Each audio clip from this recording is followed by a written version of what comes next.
Amemo Akuapem from Adom TV. Premotobre Kasee no so afe yenya bre ne yenhwe. Said en samni che mo ankasa tie. Woman 4 year war old and new Mangoase war Akuapem North. Mesino emu wapoye mantemu. Na no pay one more ye che den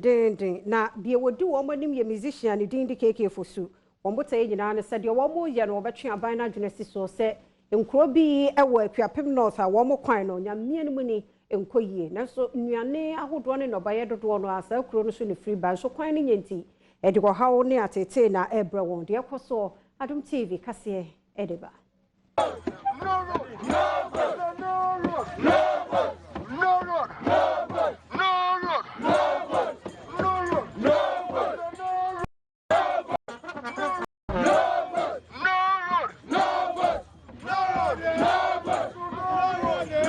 Mangoase happen. No, I give you father. When you now happen, you get a near corner. Yes, I can do school bridge that the coffee back with road. Bridge a Nina say. Barefoot be a better croma. Royal grab your father. But better Mangoase happen. Dr. Panukuma, Baba Kuma pay. The president, former president, his son, his excellency. Don't the man Mahama, Wabakro pay.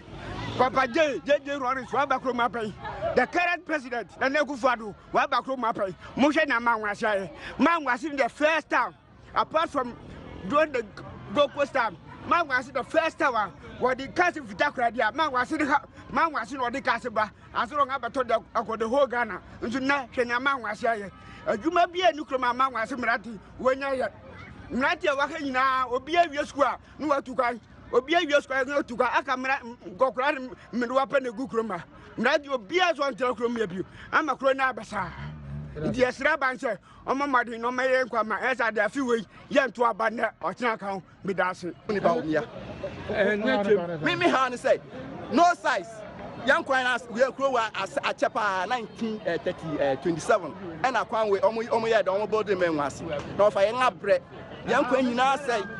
yeah, my minimum crack problem. Secondary school, me school mass 2093 up to date. School no cry no fence war. School no fence war. Odo baba honu cry na problem. Nkola nyama cry no mu wia. Ya kan ye lolo kwan ye kan school. Hwe nkoso ha. I say en de enka Ghana ho. O ma yin ato nchen. Nti I can say afiwe say yes beto aba de en de menwase ye kura 8 polling stations. Ye nto aba. Ya ka amobi atiase se kwan we yen ehun se kota ye nto aba ye ma aban aye de aten ho ase that day box no endu man was ye ne aban ni asem se ye the box bebo go ye tie ho ase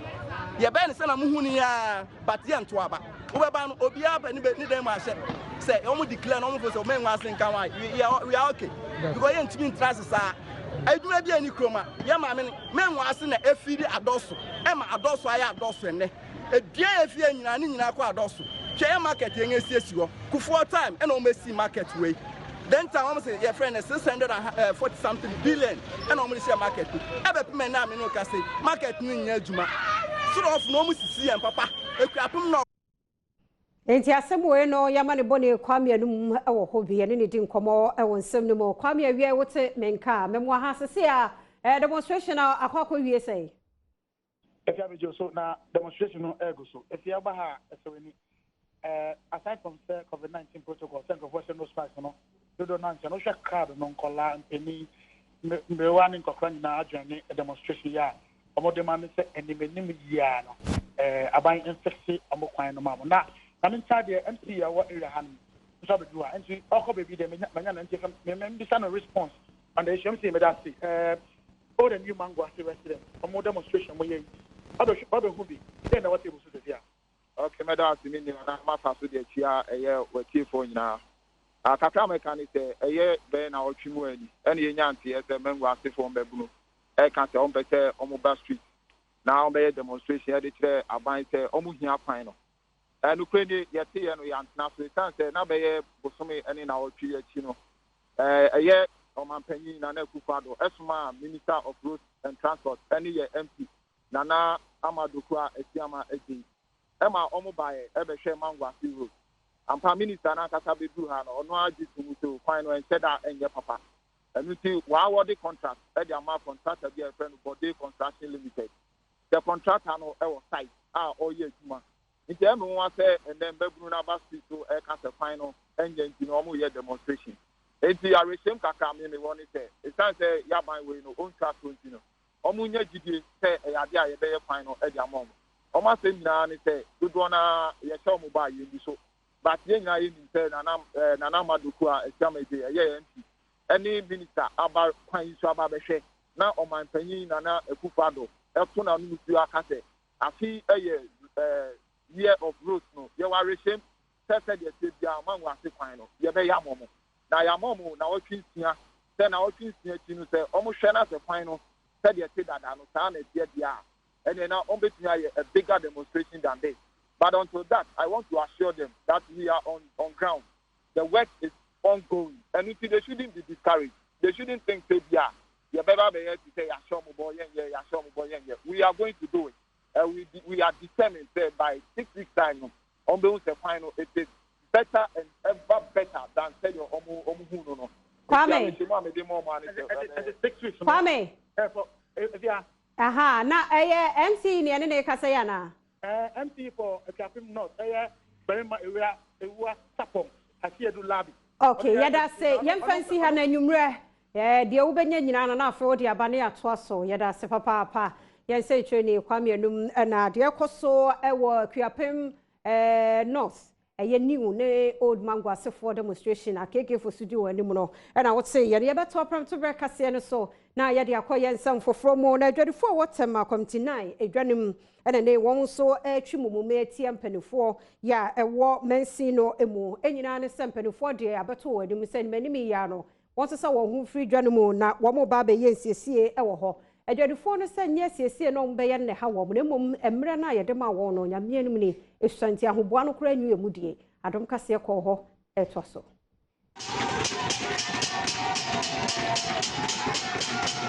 Adwadifo Waterma Kasee mu ena enei wo ye kyerɛ atia empanyimfo enam se wo kyerɛ mu a empanyimfo aye won adwen se eye wondwa Kasee no oba abesiesie ho nanso wanka ankyerɛ o mo se wonfa wo niema emfiri honom de ohun ya ne se wode ensam agu nkrata so abro mo se wamom na wotwemienu pɛ wonsesa wo niema emfiri edwom honom ne sa intisa ensemi wonte ase enti na wate won ho agu monten so a wo ye kyerɛ Adom Kasee ekopie mu wo honom no adwadifo bi ensem a wo ka eni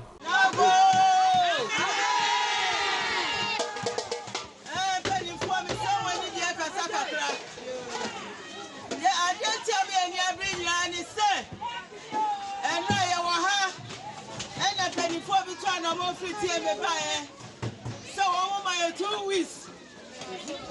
Let's say no man you from all Patano. Yes, in the Kufro. Let's always be a head and you say no man for her. I'm a mother with Patano was in the Kufro. I've never to them cry. I say, you're two. Your mother will show me as I will show me 9. Not the Ayahu, baby. No, what's now? Say, yourself for 57. 57, no. I know so sure. I want to school park. I school for Solia. One will be a park, one will be a park. Say, you're fine. I'll call now. One will school now. I'll call 4 containers in one measure woman. Say, if I'm one more containers.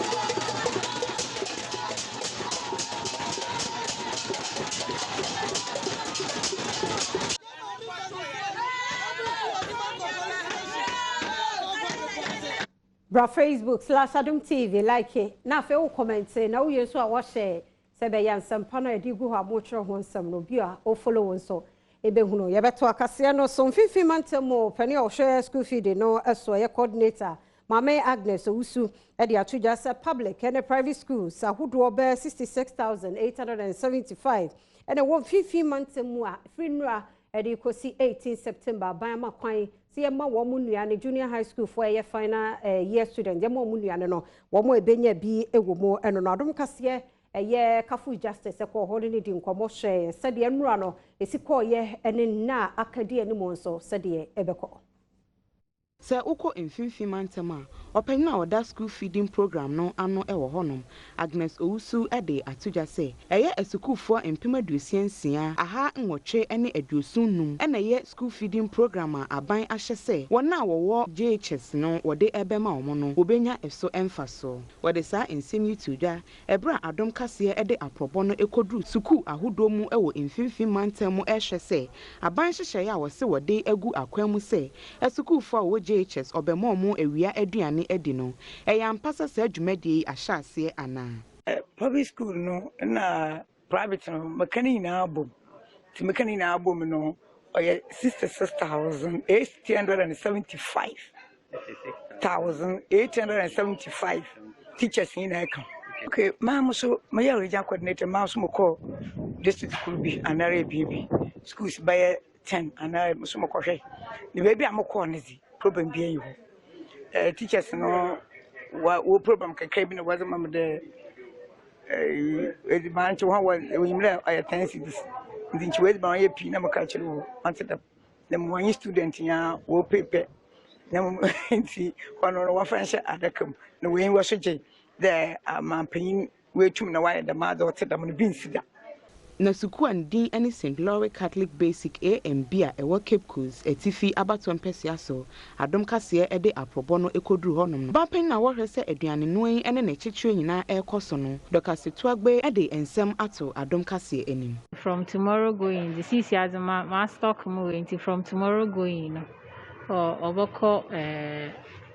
entam kakra fine the one way the banana from I decided what they to a man name and often you may know what I said. For now, the share challenge be maybe as time goes on, I say be share challenge visa on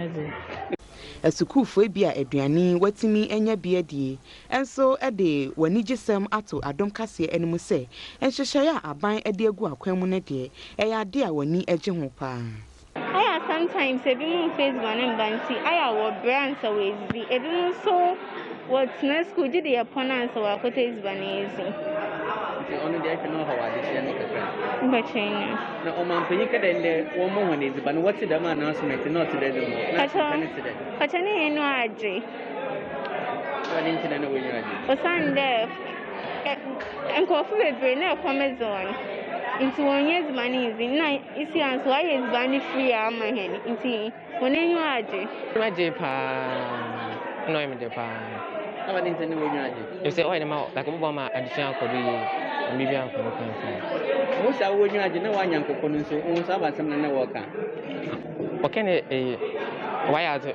the pa like mpini why are the pa na onkodo no nye dem Yanko timantam ni mo na yanko hwe one hot meal la bansi emfama junior high school final year student no na eho no acting regional director of education so wo timantam ni mo wo sresenka ebeya ye oti regional coordinating council municipal na federal assemblies and PTA one more M1 mpanifo achi na miamia hodo no a wode enuane ne kɔ no nkafu ade efengu wo mo ahwemu na sebeya ho harasu bibia nso ebekoyie na nanimu nsem na pani nanimu nsem no enie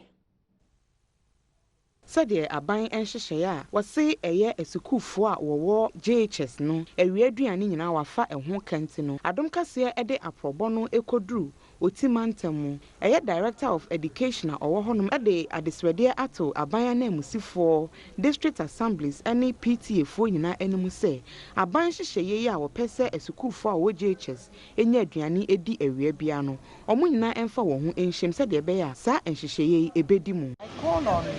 regional minister, the coordinating council, and all the municipal and district chief executives to make sure they support the district and municipal directors of education, because this program is being implemented or being coordinated by the Ghana Education Service, and the direct beneficiaries are our pupils, our candidates, and so we have the direct mandate to monitor this very activity in collaboration with other agencies who will be monitoring the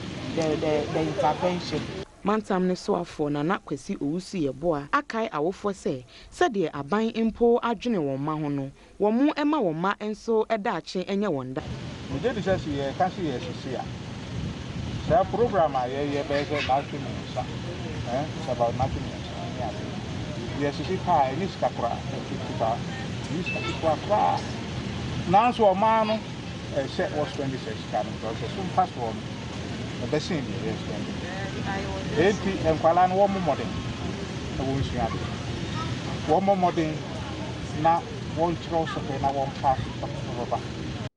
Olivia Yawa Aglago ena woye regional feeding coordinator ewo ho na wode efuto ama esukufo ene etichafo a owo ho no nyina se ema mpanyimfo de aduane ahye won sase wono ano wode aduane no ebre omo na akade a esese eka ho nyina ebi nka ho a obetumi ede sa etichafo ne ho nsem abre omo no mo nso enim kwan a wode omo ebefa so caterers ni nyina se aduane bia o mesa bibia wo so omodi nkosua e de ka ho enti mi pese mi use sa medium we na me ka kire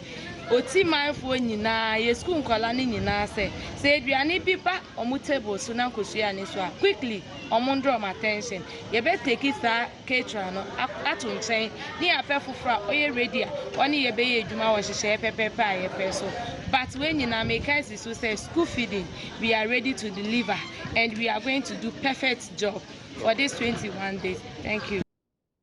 Esukufo bia aduane wonya bi ede aseda Peace akwama Ghana mampanyin na wode atuja se saa de a omampanyin eyeyi de ebeboa omo ama won adesua ho nsem akonkan.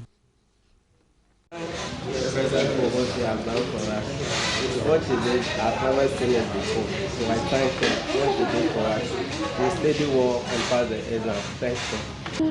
The egg itself, it contains the protein. It contains protein. So I suggest that food is good. And if they continue to give us such food, I think we'll be able to get balanced diet. The government is doing for us. And how this our regional coordinators and how they are supporting us. I promise them that this BEC, I myself, I will do well. We're a third school, Amaba. Now we have the quality of the food now. Restaurants be okuma kwa mudia ni quality so. Etu can say one of the best food so far. Among the three nyina good. Yanto Premotobre Kasee no so Adom TV na uguso a wo hwe ne meda se yebeto so na ya company for Dakar University College Ghana ye fia press Sunyane West Mensinimu ewo bono mantam mo de to school fo a ye hwe se wo mo ebeba nto so school no so wo mo ebeba no obi e ba COVID-19 ho hyehye no onhwese school no eye won famu de no won so ba wo mo enye wo mo de senior assistant registrar wo school no emu eye Hamon opon kwate wo no ede de semi etuda Empanyimfo a wo Catholic suapon a ewo fia pre ewo Sunyane atoye mensimu ede ato edwa se sesei sukuu no aye krado se wo bema esukufo ewo hono mu nyina aba sukuu ni mu biom esanse eye enuro ahodo esese wo de pete honom no wamazum lion adwumakuo no ede bi abepete honom a wagidi ye pa se esukufo yi ba obetumi abo won ho ban Hamod Osei Kwaten enoye public relation officer ewo Catholic suapon ni mu na wo de ensam ato ensen for any social distancing ne COVID protocols in there. It didn't now so pepe. Senia now you have free man 24th August and ye may ba. In fact, before then no crown. Ye di kind of been my bar or more affiliated to University of Ghana na aba be or more take home exams and then online to am or my metna classroom and may nti or more by 24th. Ye can't show mo say or more bar. Or montia say COVID-19 a real. Enti obia emfa ne nkwa entototo fam ya fumigate ha Veronica bucket wo ha everything we need to observe in as far as COVID protocols no ya observe but ni na chi no as a student amo ba ina ate ase se omo nkwa e wo omo nsam Zoom Lion adwumakuo yi a wode enuri ekopetin suapon yi mu opanyin odan no e wo bono apoye ene ahafomantem Esther Abayate e de ensem sei e na atudwa but enye hankoa na yebeye se say ye nyina ye nim no COVID-19 restrictions no abai atimi a easy bi kakra nti ye nuanom ne ye ma omo tertiary institutions no ya me adoma every next week ekono omo beba back to school nti this exercise no is in preparation towards the reopening of tertiary institutions. Na yeshua omobe free different regions and even countries asaba school mu inti prudent to say yensan ye disinfection exercise to prepare the place for them because omo ye ma omo da ye koma so pa.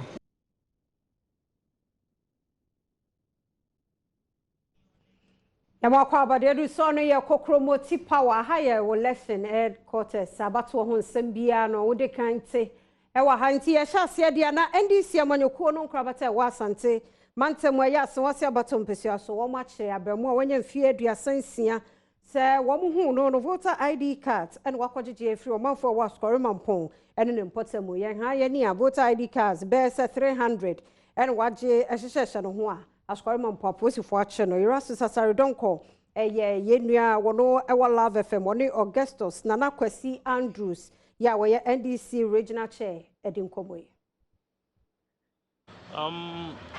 This morning my executive from Asawase called me that they've arrested a guy in which he's collecting the voter ID cards. So I told them that they should bring him to the police station. I'm coming myself. But since the EC told us that they are going to delete some foreigners and minors from the register, I took it upon myself that all my Zongo communities, I put some agents, some guys there that they should be vigilant because when they are going to remove foreigners and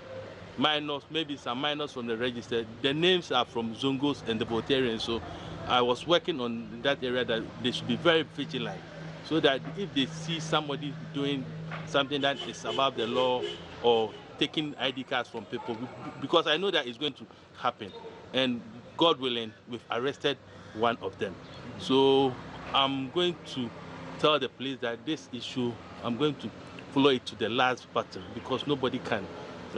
make this case foolish case, and we want to know the source and the person that sent him, because what he's telling us right now is that they are going to give loans. The government is going to give loans. That's why they are taking ID cards from people like this. But why not in Shaiso,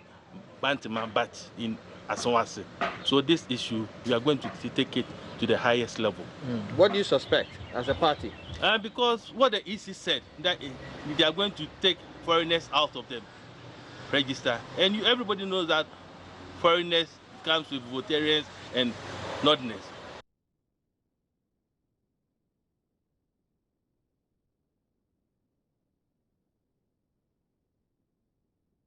Adom TV, Premotobre Kasee and Samuno. Yabetwa so na yani Erastus Asari don konso edi enkomo Erastus ewia utimenka yemwa ha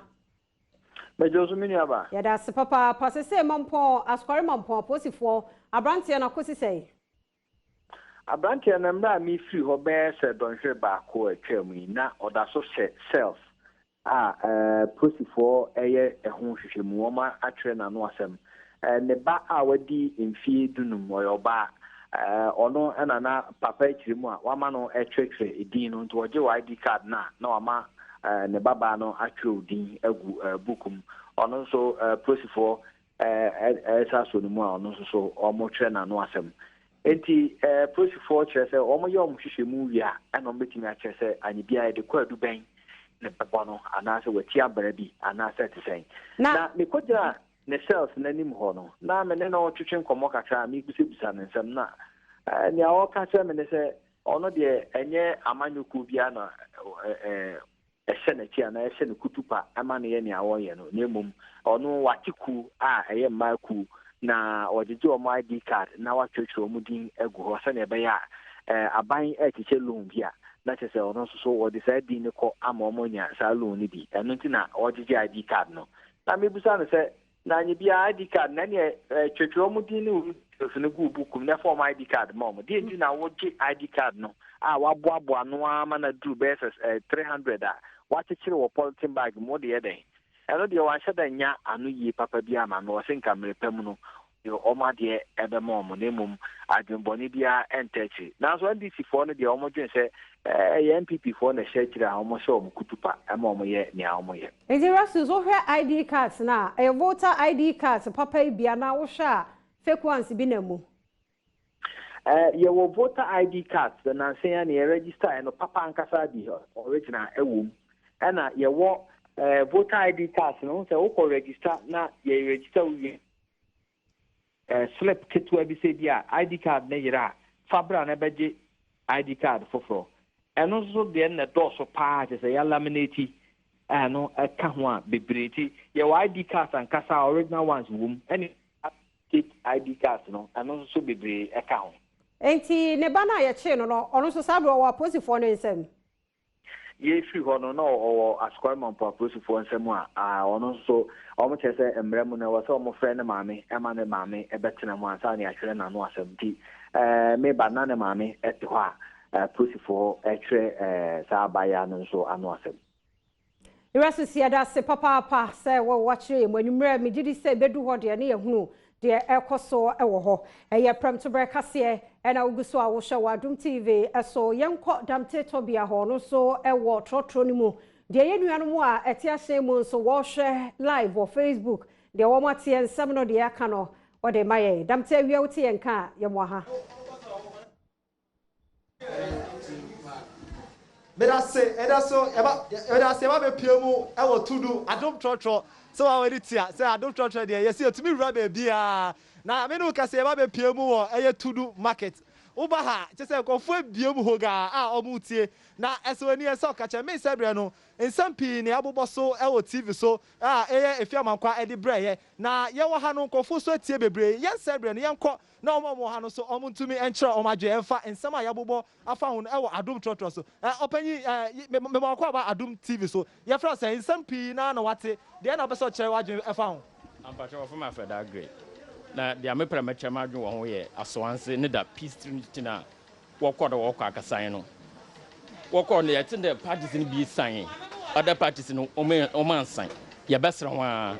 here de wo ha ye tonton ye ndama ye ton ye mpɔbɔ na ye bags na ade yanka pande wo de oye na bi befi wo na wo da baka he ma ye adwuma no nti ye sra ho a ho ma wan san no wonko no make sure so obesan because here de pass de our party no nti wo ma asomdwe nda adwuma ye da say Adom Trotro right from aya to do mam ye fra say chewaje mbacha me de Lucy school feeding no asa na mpesa me kyerɛ ma adwen kakra se na na do se boa nkwala na mo kyerɛ exams na mo aduane a anka me stress aduane no omo bi nkrasi nyina e che se eno na ade no mo sate ye no e bi complain so mo anya bi na aduane no so me sra mo ye aduane na nipa bebre ya obia ne se ne a osi ekyerɛ na adwen omo wansa nkwala na konya problem bi enti omo nya aduane ni yie amankwala ni di omo nya problem bi ya okay yeah say opening Adom Trotro Adom TV so ye fra say chewaje ye from Fasafa alias okay baza ade ehia ba ko na somdwe sa asemo asi aswaza ye ko emiem say wa control ba that's a part of Moses sign ade bo ba ko betu wa say on the one sign so we take information free e ko tesa na me bo ho ya moment ya say na do nya adwuma ko ade ya battle obi a che na dwen you dey so na kon dey mo dey na ko sign masomdwe de emra ave school di program ma me say dey na mo no ya de na gbase pa because osa ban we ya ma nke nim say bi be no dey na school for di kwasa dey mo mo say 4 more for na e be try no ya da say ya kwa mami o ha say mami chewaje to ya fra say pacha doaje kumu anie school feeding na dia bane de eye papa chese mi anka se no meeting news no na mani age the way interview nkwala no omo can hot meal like the food is nice eye papa ye da matrons na se ni omo yi o makuma mu sa omo de be ye ade no omo nya o makuma mu sa no omo nya mfa nkwa awieye en mo nya bi eta akire no ye de be mo ye da se ye mami so chewa adwen passion and person chama you found one say ya papa wa ya ade pa na ye ni na so be sa ma ye ni da so o me hu say ogidie oni mu a obetimi aboa o ma yetimi akoya nim se na ye ma no kwa ko treasure me se me baba ko trobi So let's say me man lolo fan I come be okwa treasure me no na so man adwane dia me free say e be bo me pa nti obi biara enye na adwen ye enye na kuma yie na ye nto aba fa na ntimi nto so 4 years na ntimi ni so 4 years nka ho na ye ma so asha ase no omuti fa nkwa wie afa so baby a ye koto ba sumdue ama ho na say pa sumdue no ye pa manga na fo achew Ghana enyina dia ye pa sumdue o mai mu NDC MPP o CPP ye nyina pa sumdue ye sam sumdue mra obia ni ne boss so obia ni boss so obia ntimi ko san na sumdue mra ma ni ntimi ntase ntimi sum nyame yie ya le bone be ba wiase nyame so e ba sa ntimi sum nyame ye sam sai se ya le to atwade a omo so nyama adwi ye na ntimi sum nyame yie ye pe ye e wo ma we mu amen ye fa ko mama open your first but efreme brother Sami me make asafa enkofo no me demonstration fa road no no omunya botre afiwe na se afiwe road for afi se me gina na me kasa me tima kasa be di dance because me krom ekwan be me so be 75 years amu bi kwan so omunya efsende na ba ye nti omunya botre ebedrum so afi na checheche nti ye da ebedrum so yo ye da se na Adom Trotro no eye to do market na ye di free bro live Adom TV so if you am kwa Jola TV say over to you and na ke already say away dam teto bia no wo to do dwani mu na baby a shankafo no wo mu di nkomo na wo mu nsam no ebi mo kan de efa Asawase senra National Peace Council Pact for board just MPP PNC any NDC will be a mumra sign sa asumdue ne ye hwe ni mo one sign no ena idea ma de bo no akire mu a wo mo anya sign sa asumdue boa ensuo no na wo mo sem nyina ne se de ntima nra na wo mo twetwe wo wana wo twetwe wo ho kra men de wo mo sign no na wo mo enigidie e wo posi na fe electoral commission so ensem de koso Adom Kasee edeba Sanya bɛyɛ na asomdwe mapa ɛbɛma ne hom ne so ɛwɔ Asawase abato empeso so ɛwɔ mra yɛ boaboa yɛ ho abeto aba ɛne bra yɛ to aba ɛne mpo sɛ yɛ to aba no awie nti Peace Council etu anamon bi a wɔn ne amanyɔku ahodo ne nyinaa ehia wɔ Asawase abato empeso so ɛtoato adwene ahwɛ kwan a asomdwe no ɛbɛda di na ɛne dai wɔn mra mu awie yɛ no na wɔn ɛhwɛ anim so obi ade ne nsa ɛbɛhyɛ krataa se agye ato mu prɛko pɛ sɛ asomdwe nkɔmɔ wɔn adi no ɛbɛwie pɛyɛ Eno ana NDC amanyɔkuo no ade beto edwa sɛ sɛbia de yɛ wona anya oya yenya ofaye eno nti de kɔso ɛwɔ dintwira atwamu na nsanya no enya de ombɛpene de omonsa bɛhyɛ krata na se letter you receive from the National Peace Council no na there is nowhere indicating say ye sign peace agreement bi enti yeba ha no nso na ehu hia sɛ ɔma undertaking bi about peace agreement between both parties no enti yenso yedi ebinum enim ena eba ha member of parliament honorable Muntakan so wenya akwenya ma enti there is the need say your consultant efa agreement no ho and secondly no so no sebi ye ni gidie eni electoral commission mu and ye nsa ni gidie ewo the security service no as a result of registration ye yiwe no nyoma bebre ko so a sebi ye ni anye ho owura mugis magi a oyɛ twotwofo panyini ede ma amanyɔkuo wa bato mpeso no so edi to dwa sɛ somo de omonsa ɛbɛhyɛ krata na se paade a nandie wo mo hwɛ animu sɛ electoral commission ana fenso no Ghana police service for ɛbɛyɛ adwuma pa anya sade a nkrata na omo de omonsa ahyase no ɛyɛ hwiebu ada bi kɛkɛ enti based on no any the two National Peace Council in nim sɛ ye be sign a peace agreement between us and other parties no on one condition. The condition is say I was say security service no ɛyɛ neutral and the electoral commission nso SI neutral say saba ebema pepe yo aba but say you who say as a neutrality no questionable in the and even though you sign it but we will not go by agreement I sign off ne kurakura mu wapanyine pa wada National Peace Council no Professor Emmanuel Asante editu ya say anamon bi ombetu ahwese asomdwe mapa ebeda di ewa Asawase abato mpeso so wo mra eba beto abaimu no wo mo ebeye MPP and the others have signed. The NDC representatives think that they need to do consultation, and that is what is going on now. So as far as we are concerned, we have agreed that at some point, sometime in October, we would like the Honorable Muntaka and is it Honorable Alidu? We would like to bring them together to really jaw and also make a public demonstration of commitment to peace within the area so that the people would understand. Nana awuku denchembo amaneboni. Yebiso aye wo kokromoti power eho ensam na omanfo wo ahebenso ewo bodi mansimu wo Western North mantam no emo ene wo mu ho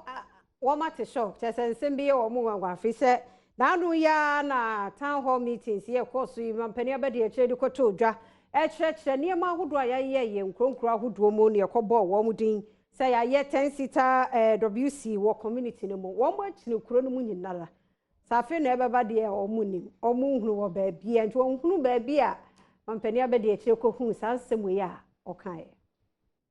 Amampani abede e chire Dr. Mahmoud Baumia kasa ewo town hall meeting opa hontoma na wetwetwa mu no ase eno de website betu dwa e kire enema hodo a wo be hyase aye ewo oman ne mu ensema hodo odi tu dwa no na e kire se ayibenso a ewo bo odi mansini mu nso enya agyanan bie bi a eye 10-seater WC toilet facility nanso kopie mu wo krom honom a sa 10-seater WC facility eni ho Adom Kasee ene assembly member owo abato mpesua so wo Steven ama etwetwe nkomo eno odi tu dwa se ene nwanwa pa se Ghana mampanyi abede ekire Dr. Mahmoud Baumia edi so asem no etu dwa sanse wo mo wati krom ho di ohun sa bia ne bia ewo won kro ne so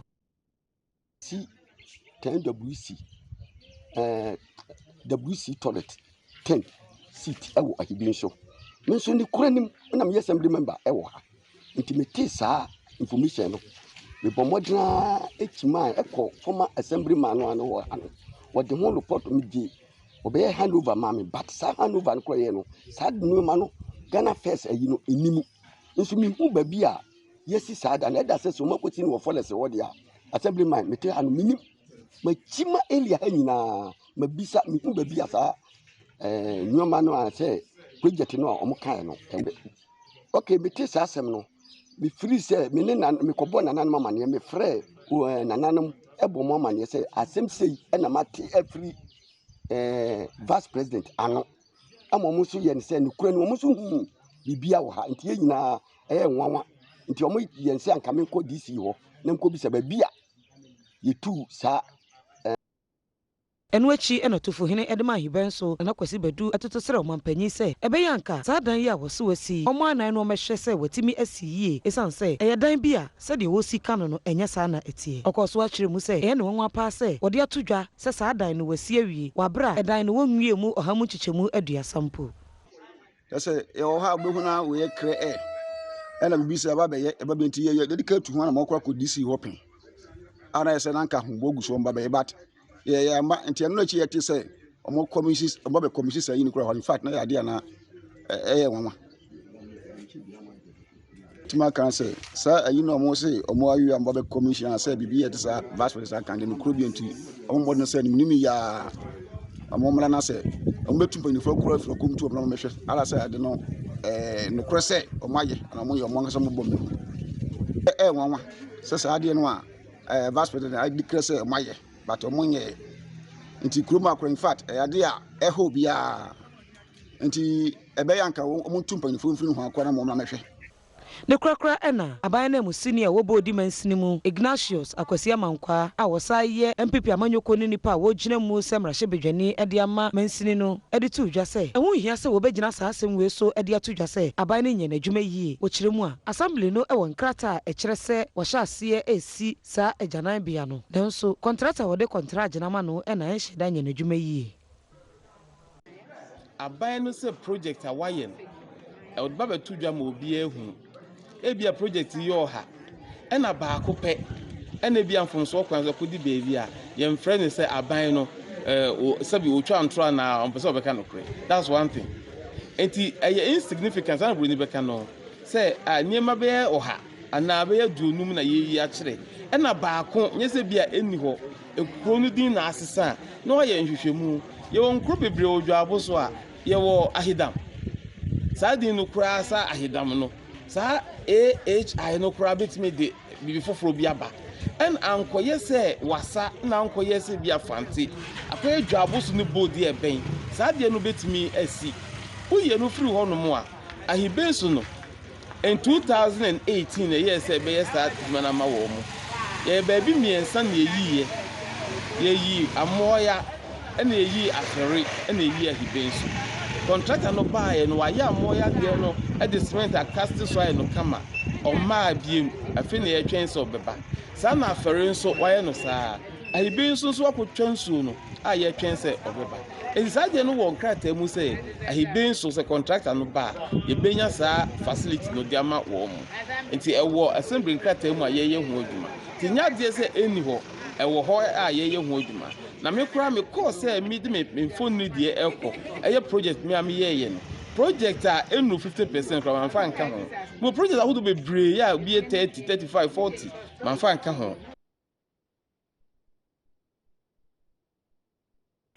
Yanto akase no so na free bra ya mampani abade akire Dr. Mahmoud Baumia edibeto edwa kire sesese hyiapon suku Tertiary fuei wom koje bosia grant bi ani won mafa no Adom aba ne boni Dr. Shan Akwa ba enkramontin so ne asuafo no mu bi edi nkomamu ache we wa ha entie se de onkan